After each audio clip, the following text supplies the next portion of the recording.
मुस्लिम वसल्लम हज़रत मौलाना खालिद सैफुल्लाह रहमानी साहब शह नशीन व तशरीफ़ फरमा, कौम और मिल्लत के तंजीमों के ज़िम्मेदारान, मेरे साथी अरकान पार्लिमान, दीगर सियासी पार्टी के ज़िम्मेदार, मोअज़्ज़िज़ हाज़रीन इकराम, बुज़ुर्गान कौम और मिल्लत, मैं सिर्फ आपके सामने ये अर्ज़ करना चाह रहा हूँ कि नरेंद्र मोदी की हुकूमत वक्फ बिल को लाकर कानून बनाने की जो कोशिशें कर रही है, उनका मकसद एक ही है, वज़ीर आज़म का मकसद एक ही है कि मस्जिद और मंदिर के नाम पर आवाम हमेशा लड़ते रहे। और उस बिल का मकसद ये नहीं है कि वक्फ की जायदादों को मजबूत किया जाए।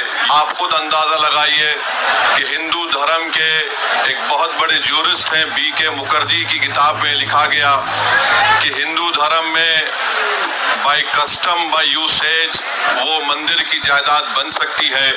तो नरेंद्र मोदी वक्फ के वक्फ बाय यूज़र को इस तरह से ख़त्म कर रहे हैं कि अगर कोई डिस्प्यूट होगा या गवर्नमेंट प्रॉपर्टी होगी तो वक्फ बाय यूज़र नहीं रहेगा। दिल्ली में 123 वक्फ की जायदादें हैं जिस पर मरकज़ी हुकूमत का कि ये गवर्नमेंट की प्रॉपर्टी है। कलेक्टर को इख्तियार देने का मतलब यही है कि कलेक्टर हुकूमत के हक़ में फ़ैसला देगा।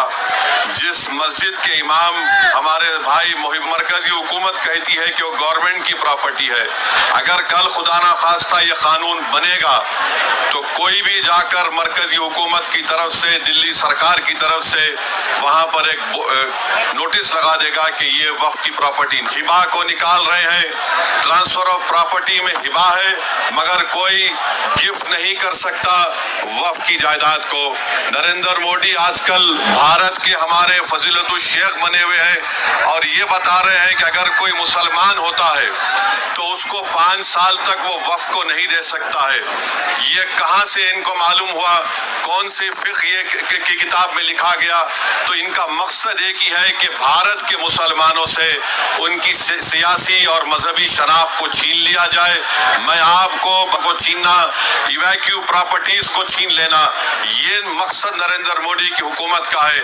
और हम कॉशन कर रहे हैं चंद्रबाबू नायडू को, हमारे पासवान साहब को और नीतीश कुमार कायम रहेगी। अगर आप इस वक्त नाजुक वक्त में इस बिल की तायीद करेंगे तो आपको मुसलमान कभी नहीं माफ करेगा, क्योंकि आपकी तायीद की वजह से ये बिल कानून बनेगा।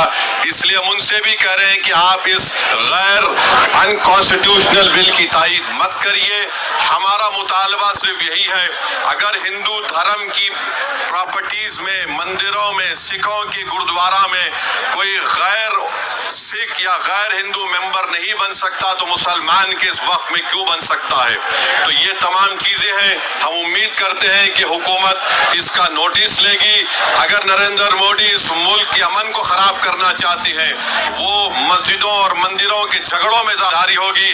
मैं यहाँ पर शुक्रिया अदा करना चाहूँगा हमारे जॉइंट वर्किंग कमेटी पार्लियामेंट के तमाम अरकान का, और ख़ास तौर से कल्याण बनर्जी साहब का, TMC के राजा साहब का, DMK का, हमारे नासिर भाई का और मुहिबुल्लाह नदवी साहब का। हमने तमाम बड़ी कोशिशें की, हमने अपनी अपनी डिसेंट रिपोर्ट को दिया।